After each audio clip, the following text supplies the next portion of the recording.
The Endeavour left Australia in November 1996 to make the long journey to England.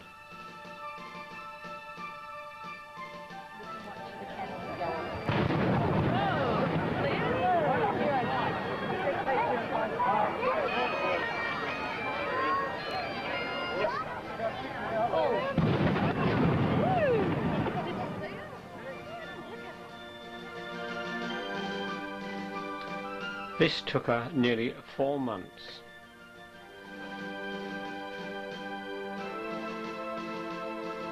And finally, on the 25th of March 1997, she sailed up the Thames.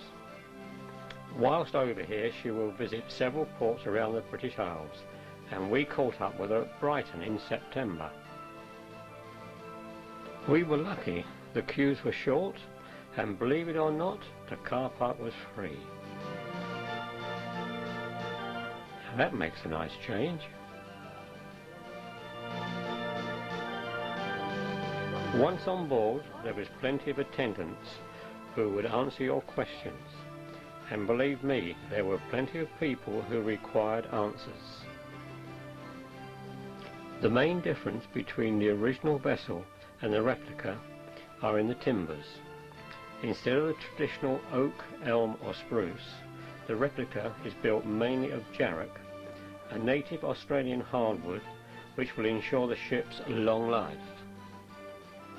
The larger masts and yards are built from laminated timbers, mainly Douglas fir. The stand-in rigging is Manila and was made on a 140-year-old rope walk to the original specifications. The sails are made of Duradon, a synthetic canvas, which looks and handles like the original flax.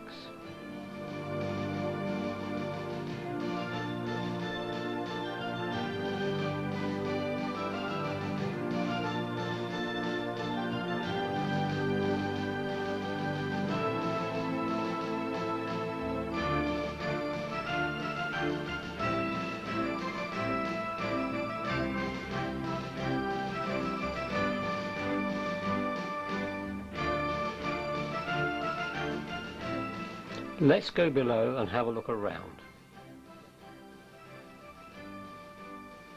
How's this for a large Aga? Or is it just a big stew pot? The crew's quarters were cramped. They ate and slept in this area. When you think there were up to 90 crew on board the original, but now on the replica there is 56. There are modern facilities, toilets, showers, etc., plus modern navigational equipment as specified by the Maritime Department for everyone's safety.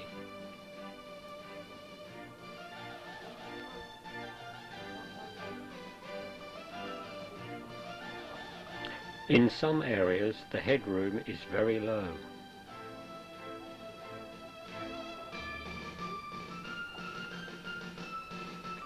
Even the officers' quarters were sparse, but having said that, a lot better than the crew in Captain Cook's day.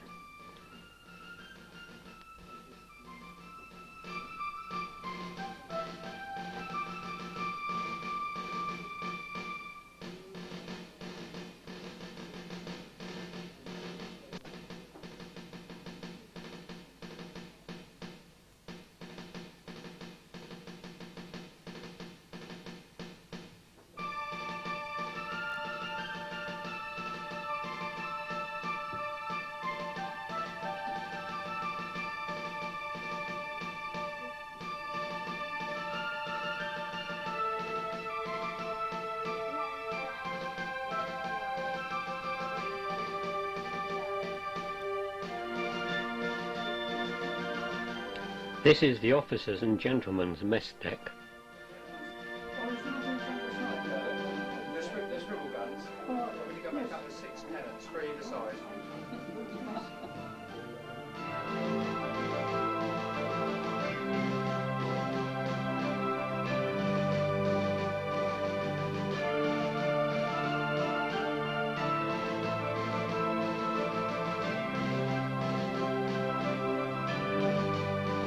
This is the great cabin used by the captain and the gentleman on the journey. Was roughly the same. Then the government gave money. Up until then they wouldn't, and the first person who wanted to come on board was, of course, the Australian Prime Minister, who said no, we can't afford it. But that's to be rewarded, please. And we went to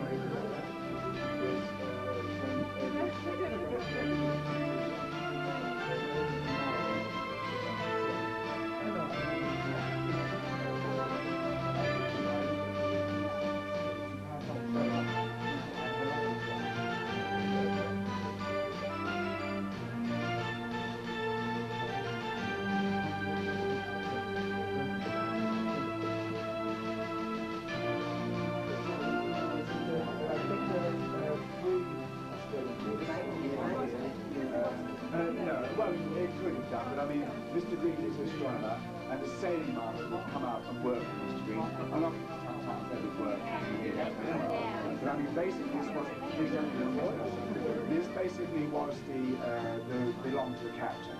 But when Mr. Banks came on board with his gentleman, he had to have somewhere to work.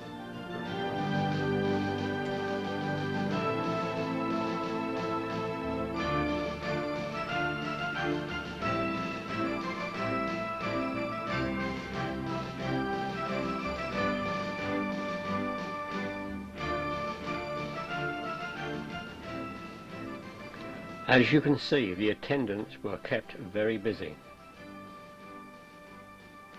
You get your Meccano set back, you can work it out. Yeah. I was just trying to figure it out. It had to be something like that. Nowadays it's operated by hydraulic rams. Totally the same system.